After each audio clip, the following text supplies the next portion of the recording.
जुबान जो है वो बेलगाम होती जा रही है। सेना का जो है अपमान किया जा रहा है, भारतीय जनता का अपमान किया जा रहा है, महिलाओं का, नारी शक्ति का अपमान करने से भी ये लोग चूक नहीं रहे। और ये जो पठानिया ने किया, ये तो मैं कहूंगा सारी हदें पार कर दी। ऑपरेशन सिंदूर की सफलता को लेकर एक तरफ बीजेपी सरकार, पार्टी इसका श्रेय ले रही है पूरे का पूरा। जहां हमारे वायुसेना ने जो काम किया, आर्मी ने काम किया, उनकी बहादुरी की बातें हो रही हैं, वो श्रेय जा रहा है सारा का सारा भारतीय जनता पार्टी को और सरकार को। लेकिन भारतीय जनता पार्टी के नेता उन बहादुर सिपाहियों और उन एयरफोर्स के जवानों के बारे में जो अपनी जवान खोल रहे हैं, उसको लेकर शर्मिंदगी उठानी पड़ रही है पूरे देश को। जिस तरह से मध्य प्रदेश में हुआ, वहां के एक मंत्री ने बोला, जहां दूसरे के डिप्टी चीफ मिनिस्टर ने बोला, इन सब चीजों को लेके एक उंगली उठ रही है इनकी तरफ। क्या बात है, एक तरफ तो आप पूरा श्रेय ले रहे हैं, ऑपरेशन सिंदूर को लेकर पूरे देश में भ्रमण कर रहे हैं, और कुछ आने वाले दिनों में शायद सिंदूर भी घर घर बांटा जाएगा।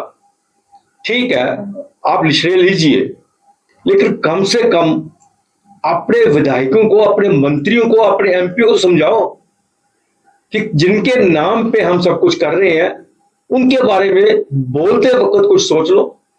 कल उधमपुर के विधायक आरएस पठानिया ने भी एयरफोर्स के बारे में जो शब्द बोले, उसको लेके भी सब स्तंभ रह गए।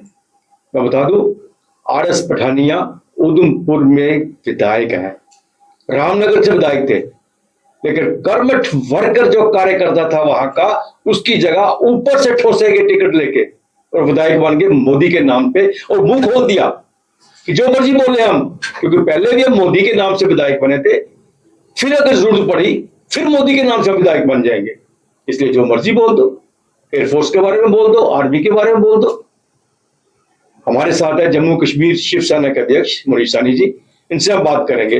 मुनीष जी, बहुत बहुत स्वागत है आपका। शुक्रिया जी, नमस्कार। मुनीष जी, एक तरफ श्रेय ले रहे हैं, दूसरी तरफ इनके नेता, मंत्री, उप मुख्यमंत्री ऐसे शब्द बोल रहे हैं कि वो सुन के सर शर्म से दुख जाता है। और अब जम्मू कश्मीर में भी बारी आ गई, उधमपुर के विधायक आरएस पठानिया, रणवीर सिंह पठानिया असेंबली में तो बोल नहीं सके, वहां मुंह नहीं खोल सके, और यहां हमारे जवानों ने जो इतना पराक्रम किया, उनको लेके, उनके बारे में उनका निकम्मा है, सोए हैं। अगर वो सोए होते तो पठानिया साहब आप इस तरह नहीं बोलते। अभी तक आपको भारतीय जनता पार्टी, हो सकता उस वक्त नसीब होता, भारतीय जनता पार्टी के झंडे में लपेटा होता, अगर ये सोए होते उधमपुर में। ये जागे थे तभी आप बोल रहे हैं, क्या कहेंगे आप? देखिए, बिल्कुल बहुत दुर्भाग्यपूर्ण है कि लगातार बीजेपी के विधायक, आप राज्यसभा सांसद का भी नाम लेना भूल गए, जिन्होंने महिलाओं का अपमान कर दिया, सेना का अपमान कर दिया, हमारी वायुसेना का अपमान कर दिया, और एक तो बीजेपी के नेता ने पूरे देश की 144 करोड़ जनता का अपमान कर दिया, हमारी सेना का अपमान कर दिया कि नतमस्तक है मोदी जी के चरणों के अंदर। अरे देखिए, ऊपर से ही ये चीजें, कहते हैं ना, परिवार का बड़ा जो सिखाता है ना, वही नीचे वाला सीखते हैं। मैं बिल्कुल माफी के साथ कहूंगा, हमारे प्रधानमंत्री जी भी इसी तरह की बातें करते थे, वो भी अपने आप को नॉन बायोलॉजिकल कहते हैं। जब वो इस तरह की बातें करते हैं तो अब नीचे वालों को क्या सिखाएंगे। लगातार इनकी जुबान जो है वो बेलगाम होती जा रही है, सेना का जो है अपमान किया जा रहा है, भारतीय जनता का अपमान किया जा रहा है, महिलाओं का, नारी शक्ति का अपमान करने से भी ये लोग चूक नहीं रहे। और ये जो पठानिया ने किया, ये तो मैं कहूंगा सारी हदें पार कर दी। देखिए, जम्मू कश्मीर, ये तो भुगतभोगी है जम्मू कश्मीर। तो हम तो पिछले 3.5 दशकों से जो है आतंकवाद को झेल रहे हैं, हम पाकिस्तान की नापाक कायराना हरकतों को पिछले 7.5 दशकों से झेल रहे हैं। और आप जम्मू कश्मीर के बशिंदे होकर, जम्मू कश्मीर के अंदर सेना ने क्या अपना जो है रूप रहा, सेना का रहा, और किस तरीके से सेना ने जम्मू कश्मीर के लोगों को चैन की नींद सोने का जो है मौका दिया है, किस तरह आतंकवाद पर कंट्रोल किया है, पाकिस्तान की नापाक हरकतों पर कंट्रोल किया। हम तो सेना ने जो हमारे ऊपर जो है एहसान किए, उसको कतई भुला नहीं सकते। और आप जम्मू कश्मीर से होकर जो है सेना का अपमान करते हैं, वायु सेना का अपमान करते हैं, फिर आप दूसरों के ऊपर उंगली उठाते आते हैं कि उन्होंने हमें सर्जिकल स्ट्राइक के सबूत मांगे। सबूत तो आप खुद मांगने की बात कर रहे हैं। आप खुद वायुसेना, जिन्होंने, मैं तो कहूंगा कि हमें बचाने वाले ही हमारे एयरफोर्स है। एयरफोर्स है, आज ताकत एयरफोर्स के अंदर है। सेना, भारतीय सेनाओं ने तो बिल्कुल, हम उनके पराक्रम को, शौर्य ऊपर किसी तरह का संदेह नहीं, वो भी बहुत ज्यादा सक्षम है, मगर उनको अभी तक तो मौका ही नहीं मिला पाकिस्तान के अंदर घुसने का 1971 के बाद, उसके बाद। और अभी तक जो पराक्रम दिखाया, जो शौर्य दिखाया, वो तो हमारी वायुसेना ने दिखाया। सबसे बड़ी बात है मनीष जी, इनके जो प्रेसिडेंट साहब शर्मा है, और ये बात में करें कि हमारा बयान तोड़ मरोड़ के दिया गया, मतलब हम बुरे हो गए, पत्रकार बुरे हो गए, बयान तुम दो, बोलो तुम, हथे पार तुम कर जाओ। अरे भाई बता दो हमने क्या तोड़ मरोड़ा है, बता दो। आप अपने ही बयान बता दो जो आपने दिया है। वो लाइव चल रहा है पूरे का पूरा, पूरे आपके बयान जो है लाइव चला है, उसमें से एक पार्ट तो निकाल दो कि मैंने ये कहा था, बाकी तोड़ मोड़ के दिया है। बड़ी अजीब सी बात है, बजाय उस पर एक्शन लेने के इनके प्रेसिडेंट बिल्कुल शील्ड कर रहे हैं। देखिए, ये तो अभी तक विजय शाह पर एक्शन नहीं ले पाए, उसी ने तो शुरुआत की थी इस तरह के बयानों की। कोर्ट के संज्ञान लेने के बाद, संज्ञान ही नहीं, कड़ा संज्ञान लेने के बाद, सुप्रीम कोर्ट के, उसके बाद हाई कोर्ट से पहले, वहां ने भी उन्होंने कहा ये गटर चाप भाषा का प्रयोग कर रहे हैं। सुप्रीम कोर्ट के अगर ये वर्डिंग है, तो मैं तो कहता हूं कि बीजेपी नेताओं की पाठशाला शुरू करनी चाहिए। मोदी जी को उनको क्लास लगाकर, नड्डा जी को क्लास लगाकर इनको समझाना चाहिए ये किस तरीके, ये तो डिजर्व ही नहीं करते। मैं तो सीधा कहूंगा ये डिजर्व नहीं करते।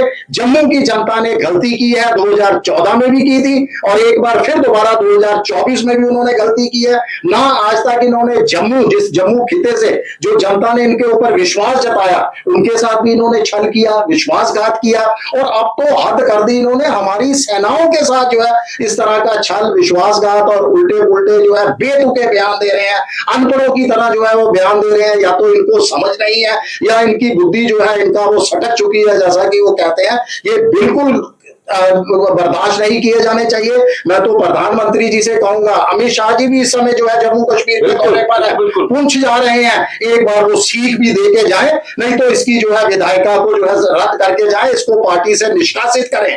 जिस वायुसेना ने हमें जो है चैन की नींद सोने का मौका दिया है, हमारी रक्षा के लिए वो 24 घंटे जो है तत्पर रहते हैं, हमेशा सतर्क रहते हैं, उनके बारे में आप ऐसा बयान दे रहे हो, शर्म आनी चाहिए। इस तरह के सबसे बड़ी शर्मनाक बात है, एक बार भी माफी नहीं मांगी। अगर विजय शाह ने 10 बार मांगी होगी, लेकिन अभी तक देश ने उसे माफ नहीं किया। और इस विधायक ने, इस पठानिया ने एक बार भी माफी नहीं मांगी, और एक बार नहीं कहा, उल्टा यही बार बार कह रहा है। अरे यार, ये तो कोई बच्चा भी देख के बता देगा तुम्हारा बयान जो है उसमें कोई कटफट नहीं है, कुछ भी एडिटिंग नहीं है, क्लियर कट है। मैं तो कहता हूँ एक बार बता तो दो कि मैंने ये बयान नहीं दिया, मैंने वो बयान दिया है, वो तो निकाल के दिखा दो।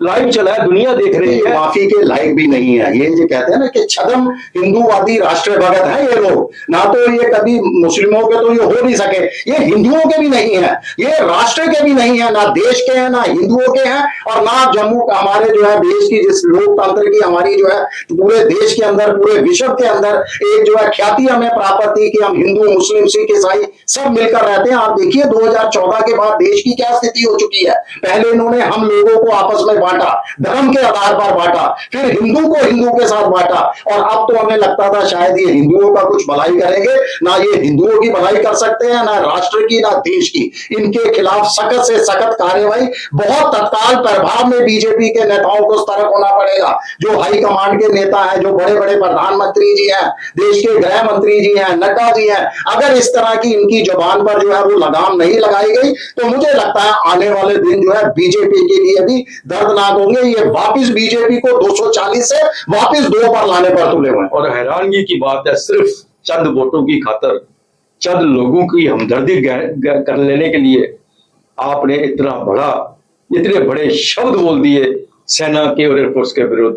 मैं फिर एक बार कहता हूं, याद करो 10 तारीख की रात, जिस तरह से उधमपुर में अटैक पाकिस्तान ने किया था, अगर ये सेना सोई होती तो आप भी सो गए होते अब तक। देखिए 10 तारीख की रात ही नहीं, मैं तो कहूंगा याद करो कारगिल में भी वायुसेना ने ही हमारे सबसे बड़ी जो है वहां पर अपना रोल अदा किया था। उसके बाद याद कीजिए 1971, याद कीजिए अब का युद्ध, जो हम दावा करते हैं कि हम पाकिस्तान के अंदर 100 किलोमीटर के अंदर घुसे, हमारी सेनाएं नहीं, वायुसेना ने ही घुसे वहां पर। वायुसेना ने वहां जो है पूरी तबाही मचाई। वो जो 9 आतंकवादी होने का, बीजेपी लगातार आतंकवादी अड्डों को ध्वस्त करने का अपनी पीठ थपथपाते हैं, ऑपरेशन ऑपरेशन सिंदूर को लेकर जो कामयाबी पर अपनी पीठ थपथपाते हैं, उसका सारा श्रेय हमारी वायुसेना को है। और वायुसेना को लेकर आप इस तरह के जो है बयान दे रहे हो, इसके ऊपर लगाम लगनी चाहिए। लगाम ही नहीं, कड़ी कार्रवाई की जानी चाहिए। इनको तत्काल प्रभाव में पार्टी से बर्खास्त किया जाना चाहिए। हमारे जम्मू कश्मीर के उपराज्यपाल, गृह मंत्री इनकी जो है सदस्यता भी जो है वो रद्द करें। बिल्कुल ठीक है। और जिस तरह से होम मिनिस्टर यहाँ पे आए हुए हैं, हम उम्मीद करते हैं इस पे भी जरूर एक्शन होगा। मनीष जी बहुत बहुत धन्यवाद, आप स्टूडियो में आए। नमस्कार।